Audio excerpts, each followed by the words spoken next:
A paz do Senhor, meus irmãos. Deus abençoe a todos nós. Que maravilha, né? Estamos começando mais um vídeo, mais uma aula, mais uma lição, onde abordaremos outra vez aí uma lição referente à editora CPAD, onde o tema aí é relacionamentos em família. Veremos aqui que a lição a ser estudada é a lição 11, cujo título é Os prejuízos da mentira na família. E teremos como base, é claro, o episódio aí contendo Ananias e Safira, esse casal que acabou morrendo por mentir ao Espírito Santo logo, ou por tentar fazê-lo. Já visto o fato que é impossível mentir a Deus. O texto áureo dessa lição está em Colossenses 3, verso 9. Diz assim: não mintais uns aos outros, pois que já vos despistes do velho homem com seus feitos. A verdade prática diz: a mentira pode até dar flores, mas não produz fruto para o bem. A leitura bíblica em classe dessa lição está em Atos 5, versos 1 a 11. E a introdução nos diz: a história de Ananias e Safira foi marcada negativamente pela mentira que o casal proferiu no início da igreja. Nessa lição estudaremos o perigo que a mentira traz para a família cristã. Além da tragédia espiritual, ela também traz uma tragédia familiar. Olha aí. Então, inicialmente, já percebemos aqui que falaremos sobre o tema de mentira dentro do ambiente, do seio familiar. E a base para entendermos um pouco sobre isso é analisarmos aí um casal, já visto o fato, Ananias e Safira, homem e mulher, um casal que algo terrível cometeram, tá? A gente vai falar um pouquinho sobre a história de ambos aí. Vamos entender um pouco mais sobre isso. E aí nós temos aí o primeiro tópico disso, uma conversão duvidosa. Vamos lá? Por que uma conversão duvidosa? Porque as atitudes do casal não revelavam a transformação de vida alcançada pelo poder do Evangelho. Inicialmente, nós estamos tratando aqui, é claro, com um contexto muito familiar a nós. O contexto fala-nos a respeito de que no início da igreja primitiva, ali, a Bíblia mostra que havia muito em comum entre os irmãos, cada um cuidava um do outro, né? Um ambiente de paz, serenidade, um ambiente de graça de Deus, é claro, debaixo de uma ferrenha e terrível perseguição, mas ainda assim a igreja crescia e muito, né? Isso é interessante. Havia um crescimento exponencial da igreja naquele tempo. E é interessante notarmos que dentro desse contexto abençoado, esse contexto de alegria, esse contexto de comunhão, esse contexto onde o cuidado, o amor mútuo era muito visto na igreja, a Bíblia vai destacar-nos, pelo menos para essa lição, um casal. A sabermos, Ananias e Safira, que até onde sabemos, né, possuía ali uma herdade, um terreno, queremos crer, e eles vão vender esse terreno, e o ponto claro é que eles vão levar, segundo eles, o valor total deste terreno e depositá-lo ali aos pés dos apóstolos. É claro que nós sabemos, e a Bíblia nos deixa muito claro, é o fato de que eles mentiram. Ou seja, eles retiveram parte do dinheiro, disseram estar levando a parte, o dinheiro de maneira completa, e aí o que a gente percebe, todo o contexto nos mostra que a mentira deles causou sua morte. Nós precisamos entender, é claro, que a igreja está num período de transição muito interessante, ou seja, o Antigo Testamento está se findando e está tendo início a nova aliança, logo o Novo Testamento, então a igreja está começando ali. E já visto o fato que também nós temos ali os apóstolos diante e na frente daquele trabalho, levantados por Cristo Jesus, para dar prosseguimento à obra por ele iniciada. E o que a gente percebe aqui é uma ação muito forte, muito poderosa do Espírito Santo de Deus naquele momento, naquela situação. E o que nós percebemos também é que esse casal, ao fazer isso, demonstra-nos claramente que a gente pode ficar até, eu diria assim, desconfiado dessa conversão deles. A conversão deles não parece ser uma conversão genuína. Por quê? Vamos lá. O que nos diz que a conversão deles não era genuína é simplesmente o fato deles terem ocultado o valor do terreno. É só esse episódio que mostra-nos que eles não haviam tido uma conversão genuína. É bom entendermos uma coisa. Com todo esse contexto, embora a gente vai dividir isso aqui ao longo da lição, agora eu vou repetir o que eu vou dizer aqui agora ao longo da lição, mas é bom entendermos o seguinte: nós temos aqui um casal que está tentando mentir para Deus. Então, o ponto claro o que nos levaria a desconfiar, nos levaria a pensar e até repensar essa conversão de ambos, é o fato que nós temos duas pessoas em colúnio, juntas, unidas, tramando contra Deus. Embora o contexto alude-nos ao fato de que eles vão a Pedro, que é um dos líderes, um dos apóstolos, diante da igreja que estava ali junto a Pedro, né, os oficiais ali da igreja, os ministros, os obreiros, para ser mais exato, mas a gente não pode olhar só para isso num quesito, eu diria, não, numa visão, eu diria, horizontal, mas esse texto deve ser visto principalmente na vertical, ou seja, eles estão mentindo para Deus, eles intentam ir diante dos representantes de Deus para mentir. Logo, mentir, como eles mentiram a um representante de Deus, antes de chegar a Pedro, esse que é o ponto, antes de irem a Pedro. O que nos mostra que enquanto maquinavam tudo aquilo, logo eles estavam maquinando e tentando mentir para Deus. E a pergunta é, alguém que intenta mentir a Deus é alguém convertido? Alguém que tenta enganar a Deus, há uma conversão realmente nessa pessoa? Porque, convenhamos, enganar pessoas não é tão difícil quanto parece. Já visto o fato que a gente pode olhar hoje para o cenário, né, gospel atual, a gente percebe que enganar é uma arte muito comum para muita gente, né? Enganar, ludibriar, contracenar, a gente vê muitas pessoas aí fazendo uma série de coisas, inclusive estão levando a vida à vontade, continuam suas agendas, seus cachês exorbitantes, milionários, ostentando nas redes sociais, muita coisa aí, né? Coisas, roupas de grife e outras coisas mais. Então a gente vê que enganar pessoas é fácil. Então, enganar Pedro, gente, seria a coisa mais fácil do mundo. Eu continuo dizendo que enganar a Pedro é muito fácil. A gente tem muitos líderes aí, muitos homens que dizem homens de Deus, que estão sendo enganados, ludibriados. Inclusive, são esses homens de Deus que convidam essas pessoas mentirosas aí para estar com eles. Então, enganar pessoas é fácil. O problema, então, aqui, eu diria que a conversão deles é duvidosa, não pelo fato de eles estarem tentando enganar a Pedro, enganar os apóstolos, enganar a igreja. Não, porque, repito, mais uma vez, enganar pessoas é muito fácil. A gente basta dar uma olhada ao redor, você vai ver muita gente enganando, muita gente, e muita gente se enganando também, ok? E aqueles que gostam de ser enganados, por isso eles acabam sendo reincidentes. Mas voltando aqui ao meu foco, no ponto da lição, é entender que eu acredito que podemos duvidar, podemos questionar a conversão desse casal pelo fato deles quererem enganar a Deus, ok? Quem engana pessoas não é convertido, está muito claro isso, mas tentar enganar a Deus é um nível muito maior de desconfiança que nós vamos ter, ok? Então, o que eles fizeram diante de Pedro, embora tenha sido muito grave, eu nem quero entrar na questão financeira aqui, tá? Porque talvez alguém possa usar essa lição só pela questão financeira, aí a lição perde o foco, tá? A questão financeira aqui eu diria que é secundária, porque senão vai virar uma mania aí. Dizer que os não convertidos são aqueles que não dão oferta, não vendem. Daqui a pouco vai virar questão financeira, eu não quero isso aqui na aula, não. Eu quero entender o contexto geral por trás. Poderia ter sido outra coisa, no lugar de uma propriedade, uma posse, não importa. Não importa a questão financeira aqui. O que importa é que há um casal em colúnio para tentar enganar a Deus. Prova disso é que eles seguiram e foram indo. Venderam, fizeram uma série de coisas, o tempo passou, até que chegaram diante de Pedro. E ali o Espírito Santo de Deus, glória a Deus, na pessoa do Espírito Santo, e ali revela todo o plano, todo o ardil desse casal. Então, por que a conversão deles é duvidosa? Porque intentaram enganar a Deus. É duvidosa porque tentaram enganar Pedro? É duvidosa porque tentaram enganar o líder Pedro, o apóstolo Pedro, o pastor Pedro, enganar um homem de Deus? Eu não diria, sim, mas hoje a gente vê muito líder enganado, se enganando e gostando de ser enganado, infelizmente. Então, o pior aí está duvidosa, porque tentaram enganar a pessoa de Deus. E não tem jeito, não se engana a Deus. Então, enganado é aquele que acha que pode enganar a Deus. Ok? Continuando então, vamos lá. Nós temos o 2, né? A comunhão na igreja de Atos.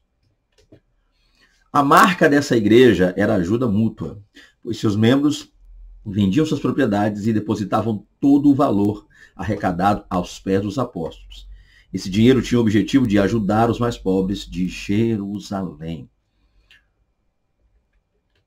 Outro ponto muito claro aqui, gente, é o fato de que, dentro desse contexto aqui, de comunhão, de alegria, como já falamos anteriormente, né? Já endossamos alguma coisa aqui, mas é um contexto na qual os irmãos da igreja, por simplicidade, por amor, por fé, por gratidão, por generosidade, decidem ajudar uns aos outros. Eles são tocados pelo Espírito Santo a cuidar, a abraçar, a assistir os necessitados. Isso é importante. Então, geralmente, percebamos uma coisa, é geralmente nesse contexto que o inimigo, muitas vezes, tenta criar o seu ardil, o seu plano para atuar. Ou seja, se fazendo valer da boa vontade das pessoas. Então, geralmente, o inimigo usa pessoas hoje de má fé, má índole, para infiltrar-se no ambiente onde esse ambiente é um ambiente de ajuda, de comunhão, de desprendimento, de alegria, tá? De contribuição, de amor genuíno, para tentar aí se aproveitar, tirar proveito. É mais um pouco do que nós vemos, embora eu vá trabalhar agora um pouco na início-feira e depois eu faço alguma aplicação. Então, vamos falar do contexto lá. O contexto é esse, um ambiente de desprendimento, um ambiente de paz, de comunhão, de ajuda mútua, cuidado mútuo, é que esse casal, então, observa, olha e decide traçar seu plano. Nesse ambiente, nós percebemos aí, eu coloquei em letras garrafais, por assim dizer, que os irmãos, aqueles que tinham uma condição um pouco melhor, maior, se desfaziam de suas posses, as vendiam, e o dinheiro dessas posses era depositado, todo ele, isso que é interessante, aos pés dos apóstolos. Mas percebamos uma coisa, suponhamos que eu, naquele tempo, vendesse uma propriedade, vou pegar o exemplo de Barnabé, vendeu uma propriedade, falarei depois sobre Barnabé com mais detalhes, mas vendi uma propriedade, pegava o dinheiro dessa propriedade e depositava aos pés dos apóstolos. O que acontecia com esse dinheiro? Na hora de dividir, os apóstolos dividiam todo o dinheiro, a ponto de que até eu mesmo que ajudei também era beneficiado. A ajuda era mútua.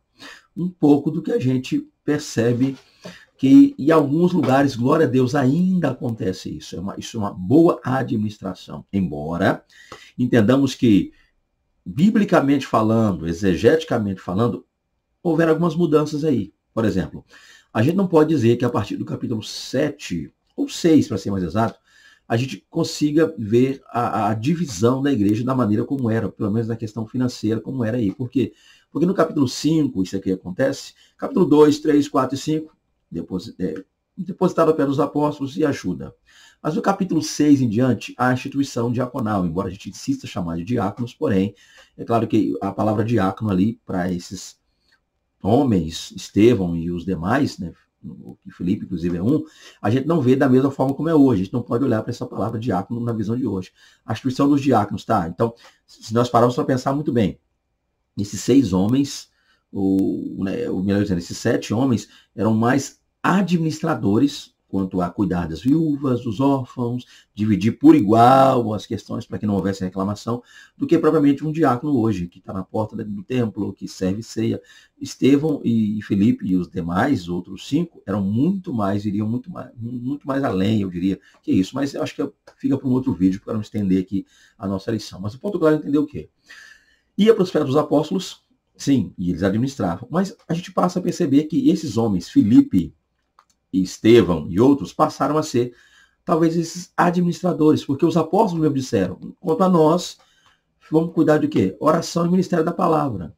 Então parece, tá? Pelo menos é o que nos dá a entender que a partir do capítulo de número 6, os apóstolos não estão mais administrando a questão financeira, como antes faziam. Eles se adentram mais no ministério da oração, da palavra, dedicam-se mais à abertura de igrejas, todo esse processo, né, como Paulo e Barnabé assim o fizeram, eles dedicam-se mais a esse trabalho do que, propriamente, servir as mesas, ok? Não é bom que nós, olha que coisa interessante, então, não é bom que a gente deixe o ministério da palavra. Resumindo, eu quero chegar, gente, havia comunhão, havia divisão, e a divisão era concreta, correta, as coisas fluíam bem, e até mesmo para evitar, talvez, que os apóstolos, não sei, que alguém dentro deles se deixassem levar, talvez você se pergunte assistindo, mas espera aí, não há base para dizer que os apóstolos poderiam se levar ou se deixar levar. A gente sabe que Judas inicialmente foi um dos apóstolos, e João 12 diz que ele tinha a bolsa e tirava do que ali era lançado. Então, Judas se deixou corromper, se corrompeu, se entregou por amor, por cobiça, o amor ao dinheiro. E agora os apóstolos, para não ficarem presos a isso, estão agora levantando administradores que podem, que devem e que de certo irão cuidar disso. O ponto claro é que havia comunhão naquela igreja. Vamos continuar para ver outros pontos aqui que são claros quanto à lição. Vejamos. A inveja e a hipocrisia de Ananias e Safira. Quando viram o desprendimento generoso de Barnabé, Ananias e Safira encheram seus corações de inveja.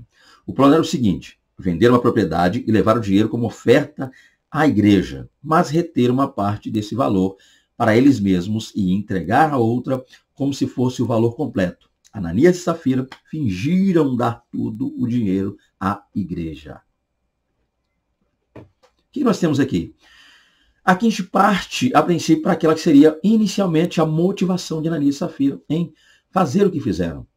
Sabemos que, anteriormente a eles, um homem, seu nome Barnabé, né, Barnabas ou Barnabé, ou propriamente José, né, seria seu nome José, que passou a ser chamado depois pelos apóstolos de Barnabé, um levita natural de Chipre, detalhes que a gente vai ocultar aqui para ganhar tempo. Mas o ponto é que esse Barnabé tinha uma propriedade, vendeu a propriedade, deu dinheiro todo, completo, entendemos, não reteve nada, entregou tudo para que esse dinheiro fosse usado para ajudar os mais necessitados, aqueles que estavam padecendo de maior necessidade. E é claro, com isso gerou uma espécie de burburinho, ou seja, as pessoas começaram a comentar. Não que Barnabé tenha feito isso visando ser alguém famoso.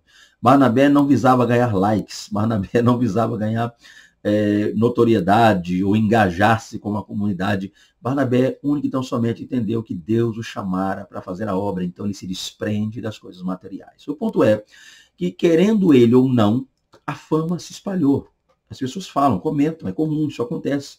Gente, Barnabé fez, ficaram sabendo aí, Barnabé é um homem desprendido, um homem que ajudou, um homem abençoado, um homem abençoador, e com isso um casal fica sabendo.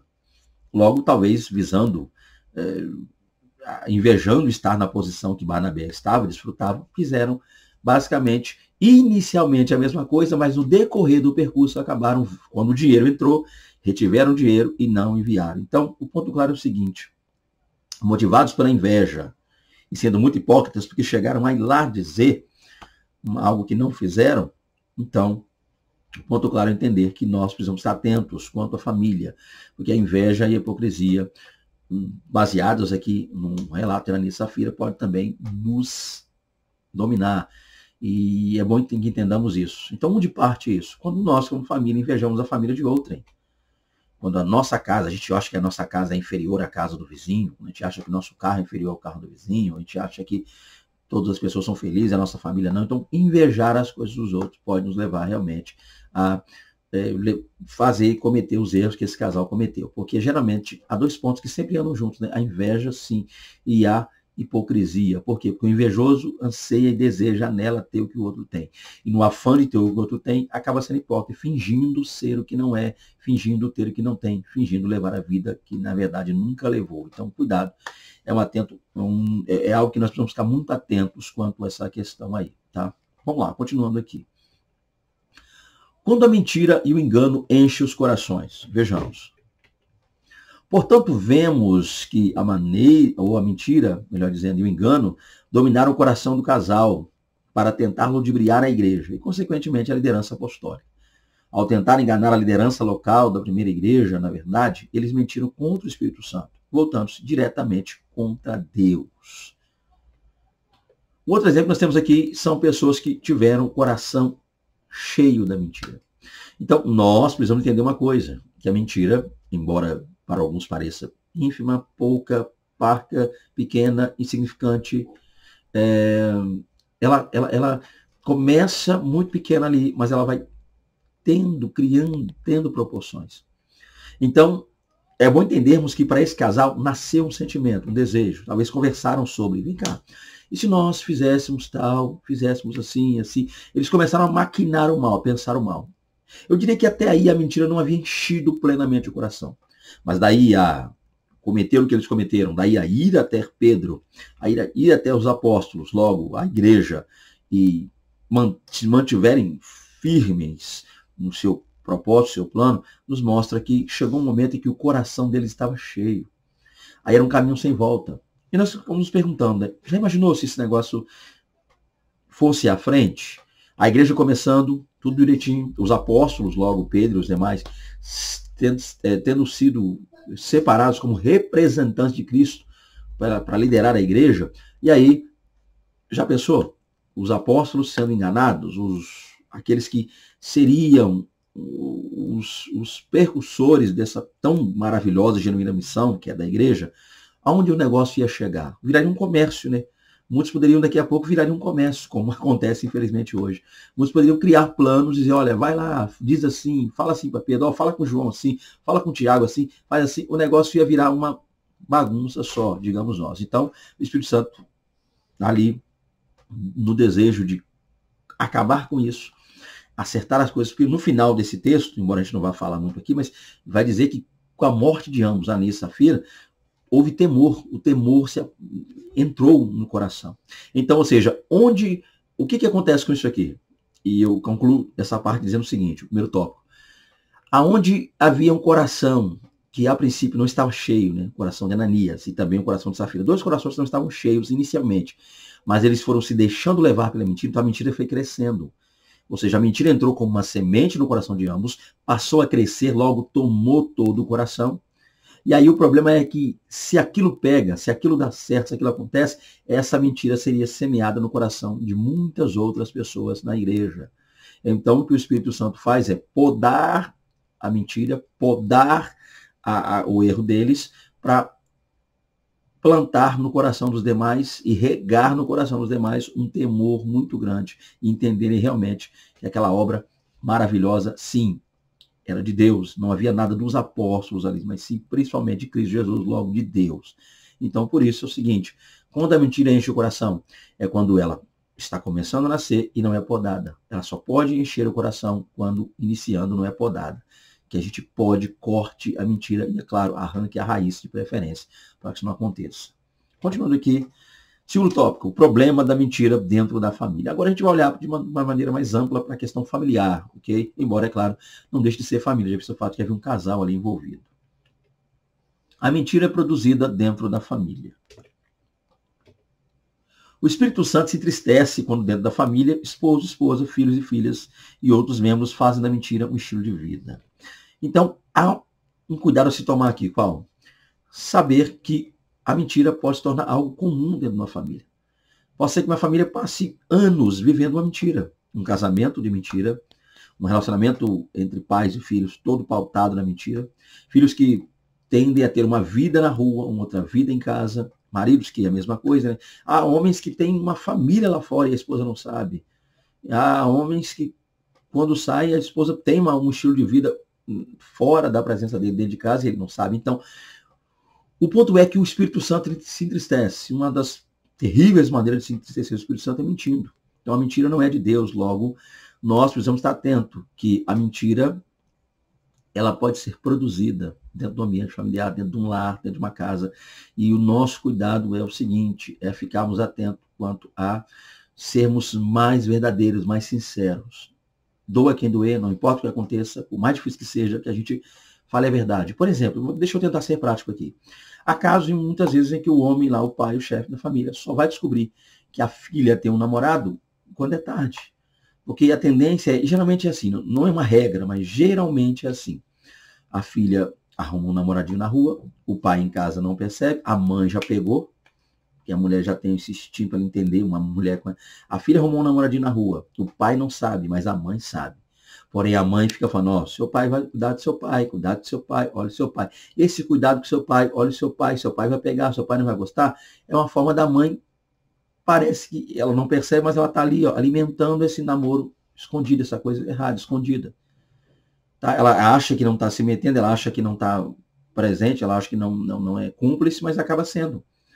E aí, quando o tal pai descobre, a bomba estoura, porque o pai vai dizer, filha, o que você fez? Olha aí, ó, quando vem uma coisa ruim, né, pior, vai dizer para a esposa, você sabia disso, não falou nada? Daqui a pouco a família explode ali, é uma confusão terrível acontece. Então, é só um exemplo. Tem vários que eu não quero tomar tempo aqui, mas é um exemplo muito corriqueiro, muito comum, entre questões ligadas à família. A gente tem que ficar atento com esse negócio, ok? Então, mentira produzida na família não é algo que Deus se agrada, e nós temos que ficar atentos quanto ao fato de que o ambiente familiar deve ser um ambiente onde a família se reúne, conversa e as verdades são postas à mesa, a fim de que as coisas sejam resolvidas logo sanadas. 2. Quem faz uso da mentira está dominado pelo poder da carne. Vejamos. Toda e qualquer mentira por mais ingênua que possa parecer, tem sua fonte no diabo, que é o seu pai. Se ela domina o crente, significa que este não está mais no espírito, mas na carne. Outra coisa interessante é o seguinte, gente. É bom que entendamos que há uma origem para a mentira. Embora a Bíblia diga, embora Cristo tenha dito, João 8,44, que o diabo é o pai da mentira, não significa dizer que o diabo tenha sido o autor inicial da mentira. Mas isso quer dizer que o diabo se pauta na mentira, ele se faz valer da mentira, tá, para poder alcançar, conquistar. O exemplo disso é o que ele tentou fazer com Eva, ou fez, né? Ele disse para Eva, Deus disse de todo o fruto que há no jardim, não comereis, né? Ela disse, não, Deus não disse isso. Deus disse que não comereis, não demais, mas, ou seja, comereis, mas que é aí que está no meio do jardim, dessa não, nem comereis, nem tocareis, nem para ela olhareis. Ou seja, ele já inicia-se com a mentira. E a Eva cai na mentira logo. O problema está aí, todo acontecendo até hoje. Então, o diabo é o pai da mentira, no quesito de que o diabo é aquele que se faz valer da mentira. A mentira é um dos instrumentos do diabo. E aí acontece o seguinte, há pessoas que criam escalas para mentira. O problema começa na escala da mentira. Mentirinha, mentira média, mentirão. Então, uma mentirinha pode ajudar alguém, para salvar alguém. Mentirinha até boa, mentirinha. Esse é o problema, é achar que mentir é algo normal, que existem graus. Quando a gente começa a definir graus de mentira, a gente acaba, muitas vezes, tentando levar uma vida entre a mentirinha, que se torna habitual, se torna normal. Então, isso aí é uma demonstração de quem assim vive, quem assim se comporta, quem isso faz, é alguém dominado, infelizmente, pela carne, tá? Então, toda mentira, por mais ingênua que seja, que possa parecer, vem da fonte, tem fonte com o diabo. O diabo é aquele que entrou no mundo físico com uma grande mentira, e essa mentira causou um estardalhaço no mundo. E a gente precisa ficar atento. Mentira é algo, logo, coisa do diabo. Então, o que a gente precisa fazer por mais difícil que seja, ou mais difícil que pareça, muitas vezes vem aparecer, dependendo da situação, é falarmos a verdade, vivermos na verdade, porque a verdade é a base. 3. Proteger a família da mentira e da hipocrisia.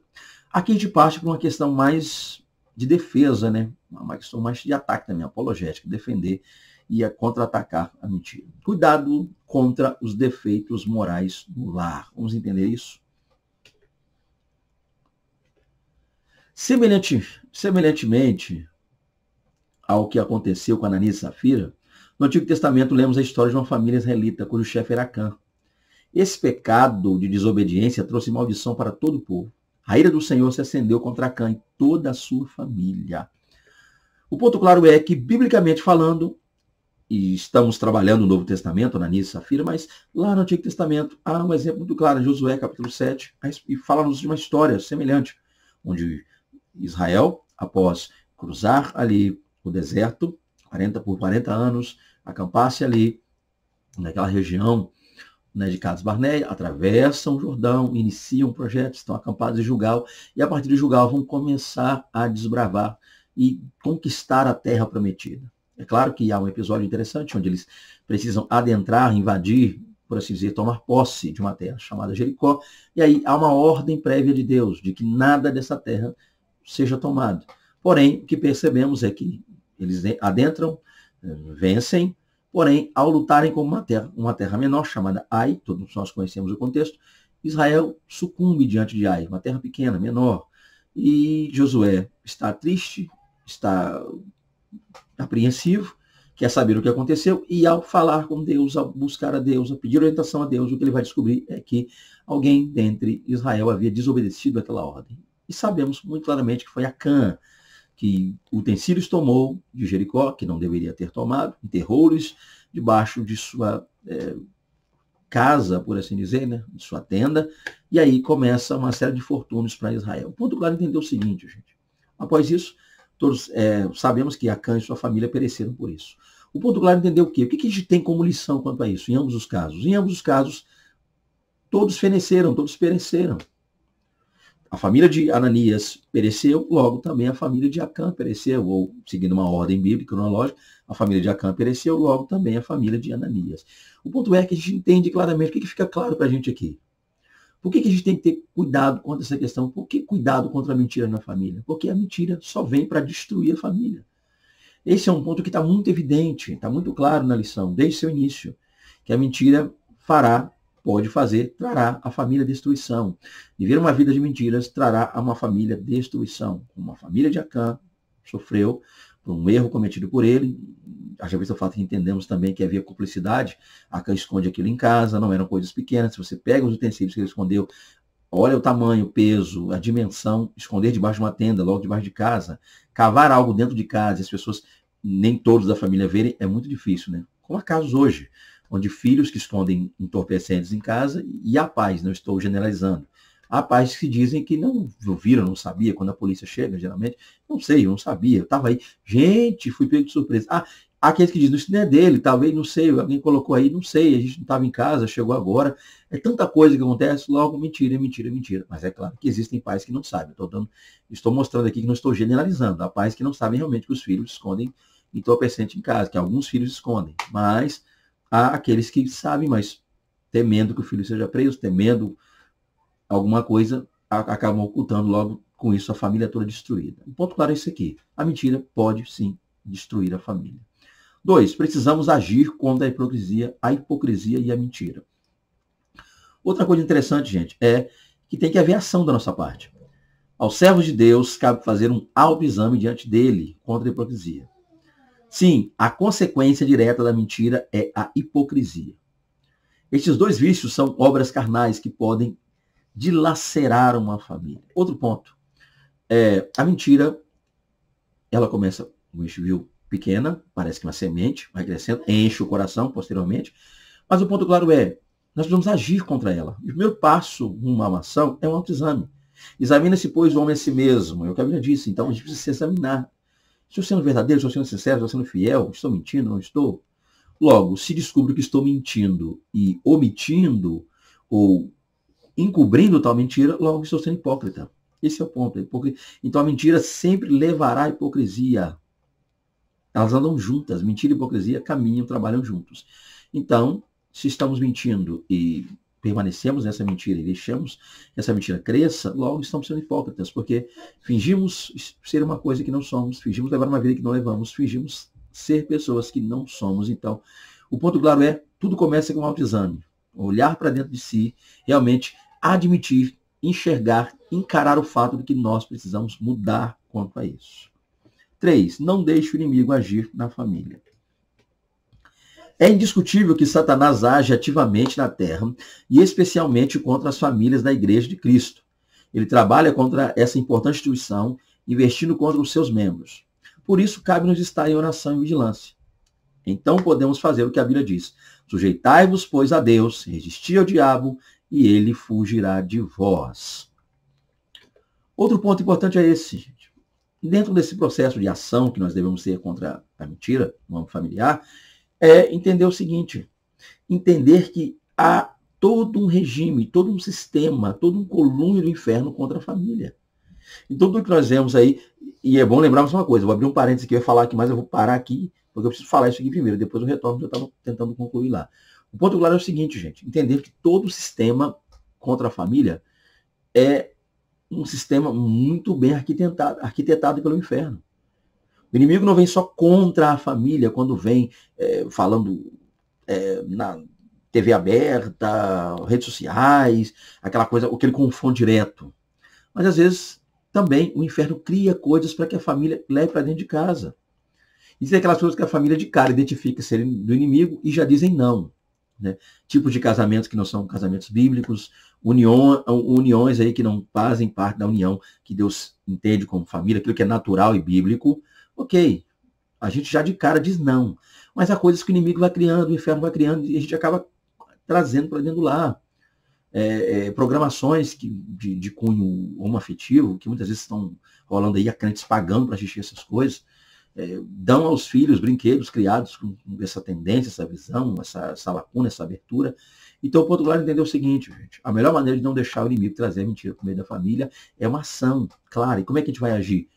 Orar e vigiar e orar, ambos juntos. Existe uma ordem, orar e vigiar, orar.